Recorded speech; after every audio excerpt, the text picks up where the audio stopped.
Senate Democrats are playing with fire here, and it's hard to conclude that they're doing it for any other reason than politics.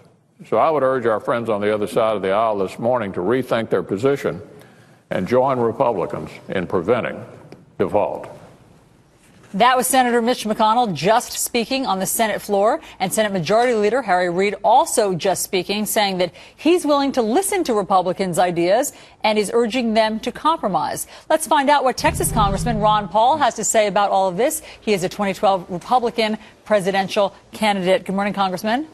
Good morning. I want to start with the Boehner bill. The Boehner bill will cut $917 billion from the deficit over the next decade. Will you vote for it today?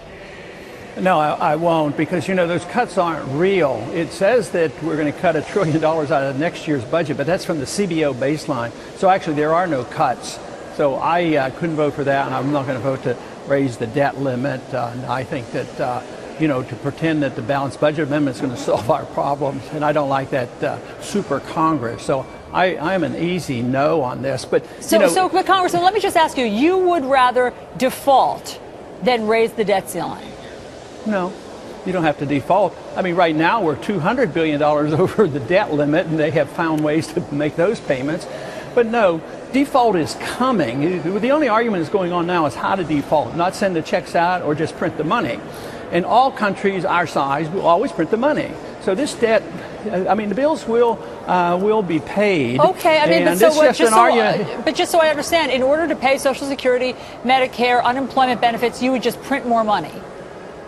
No, I'm arguing that that's what they're going to end up doing if they don't just stop the spending. Why don't we, you know, right now what Boehner's proposing is going to be $1 trillion next year than it was last year.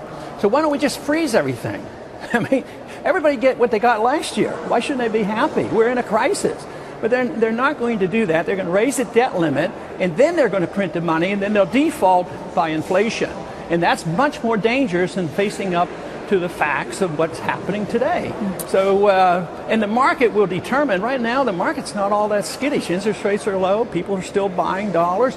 But the prediction of the dollar really going down and defaulting is the fact that gold price has been so high, and it's been devalued 50% in these last 3 years.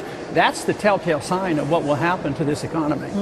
Mr. Boehner, as you know, needs 217 House votes to pass this bill today. He can only lose 23 Republicans. So yesterday, he issued a blunt warning to those of you who are going to say no, to basically get your rear in gear. He said it a little differently on Laura Ingram's radio show yesterday. Let's hear an excerpt from that. Mr. Speaker, I want to ask you, is it true that you told some of the Republican members this morning that you need to get your A word in line behind this debt ceiling bill? I sure did. Listen, this is time to do what is doable.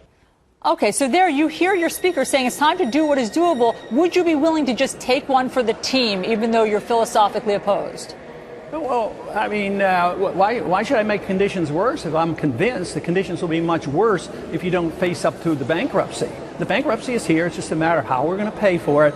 And I think just adding more debt and permitting the Congress to continue to spend is much worse than defaulting by printing money. Therefore, I would say the best option right now that the American people could understand and say, nobody gets cut anything.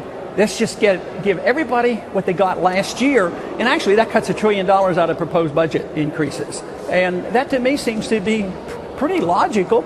And you've solved your problem. And the president has every right to pay the bills as they come in. He doesn't have to default on anything. He might have to delay some. He's not going to delay payments on the bond market. He's not going to delay the military. He's not going to delay Social Security. And if we could send a strong signal that we're going to get our house in order, believe me, the confidence would come back again and we wouldn't have this battle. This is all posture. And, you know, Boehner has a tough job. I don't know how he's going to pull it off. But what is he up against? He's up against the Democrats in the Senate, and the president's demagoguing it, you know, and not even giving him a chance. So I think both sides are failing to understand that the country is bankrupt. There will be a default. The only debate that is going on is how you default. And I vote for, stopping the spending so that we don't have to print all the money. All right. Well, Congressman Ron Paul, you are on the record as saying you will not vote for the Boehner bill today. We appreciate you coming in and sharing that with us. Thank you.